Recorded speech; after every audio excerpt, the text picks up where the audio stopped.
দেখে আমি তাজ্জব হয়েছি।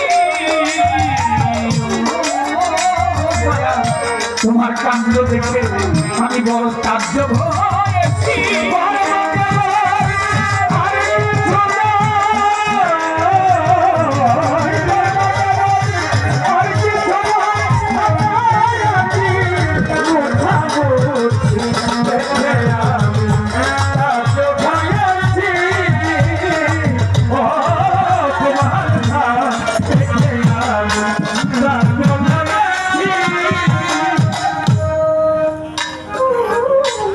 শিশুর মতো কলম লয়ে আর নানা রঙের কালি দিয়ে, শিশুর মতো কলম লয়ে নানা রঙের কালি দিয়ে, তুমি শিশুর মতো একটা কলম লয়ে আর নানা রঙের কালি দিয়ে এই ভ্রমণটা বজবানি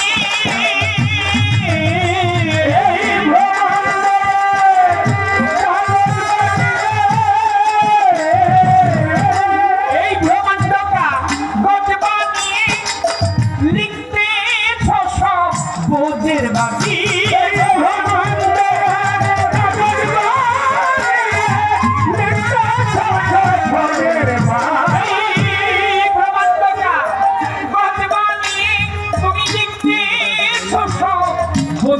বাকি আমার কাণ্ড দেখে আমি তাজ্জব হয়েছি। কাণ্ড দেখে আমি বড় তাজ্জব হয়েছি।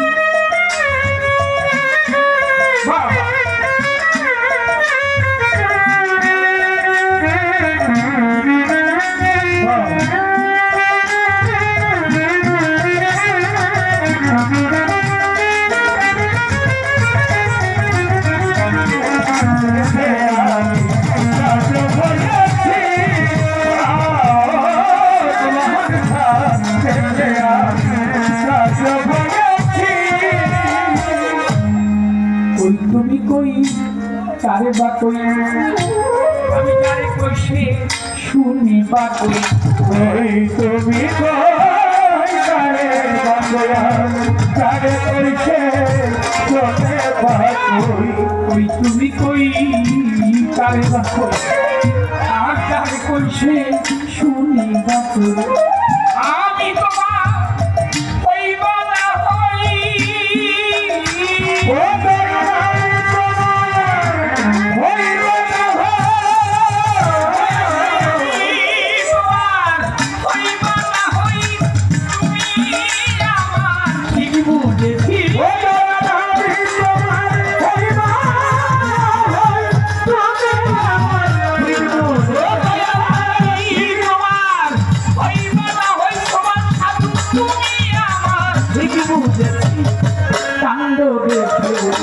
আমি তাজ্জব হয়েছি।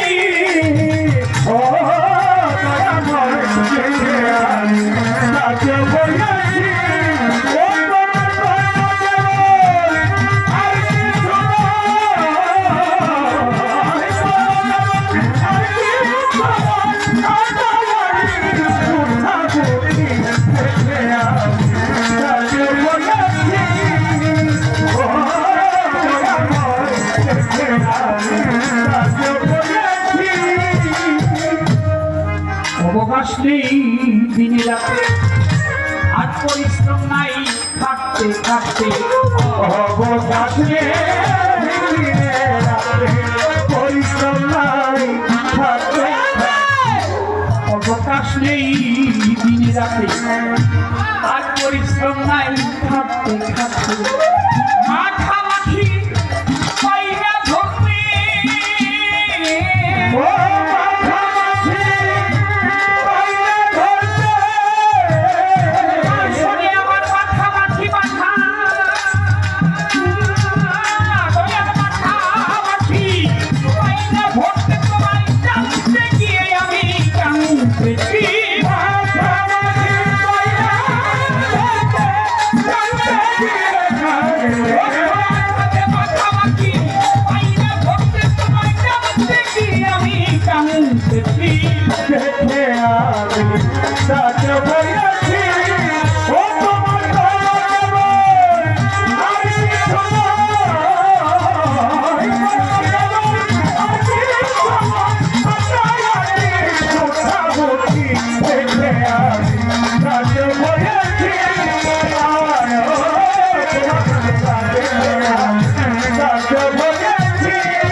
কৌতূহলী সাধন মাধব ভাবিয়ে বলে নিত্যলীলার কৌতূহলী।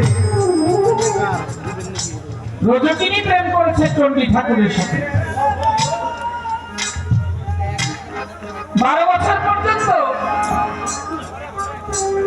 চণ্ডীদাস, রজকিনী হচ্ছে ওপারে আর চণ্ডীদাস হচ্ছে এপারে। রজকিনী হচ্ছে ধোপার মেয়ে, যে পাড়ায় থাকে ওই পাড়াটার নাম হচ্ছে ধুপি পাড়া। আর চণ্ডী ঠাকুর হচ্ছে ব্রাহ্মণের ছেলে অথবা কায়স্থ। যাই হোক, এখন রজকিনীকে দেখে চণ্ডী ঠাকুর পাগল হয়েছে। 12 বছর পর্যন্ত ওই পুকুরে বড়শি বায়, দেখে আর বড়শি ফেলে, মাছ টাছ ধরে না। তো 12 বছর পরে রজকিনী জিজ্ঞাসা করে, ও ঠাকুর, কত বছর যাবত তো বড়শিতে শুকনা পুকুরের মধ্যে বড়শি ফেলতেছ, তোমার এই বড়শিতে কি মাছ ধরে না? 12 বছর পরে বলতেছে। 12 বছর পরে চণ্ডী ঠাকুর বলতেছে, এই মাত্র একটা ঠোকর দিল। কেবল একটা ঠোকর দিল। দুজনের সাথে প্রণয় হয়েছে, দেখা হয়েছে, কথা হয়েছে, লোকজন জেনে গেছে। চণ্ডী ঠাকুরের বাবা তো অনেক বড় লোক, ধনাঢ্য জমিদার।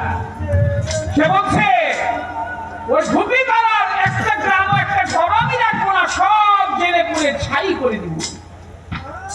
ভয়ের চোটে চণ্ডীদাস আর রজকিনী ঘর থেকে বাহির হয়ে গেছে। প্রথমেই চলে গেছে কলকাতায়, ভারতবর্ষে।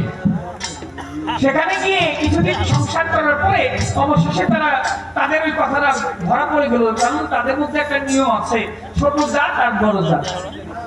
জাতে জাতে বেশ পার্থক্য আছে। জাত নিয়ে বড়াই করে। লালন সাহেবী বলেছে, জাত গেল বলে একই আজব কারখানা। সত্য কাজে কেউ নয় রাজি, সবই দেখি তা না না না না, জাত গেল। অবশেষে ওখানে জানাজানি হওয়ার পর আবার তারা চলে গেছে বৃহৎ বৃন্দাবনী। গুরুজি,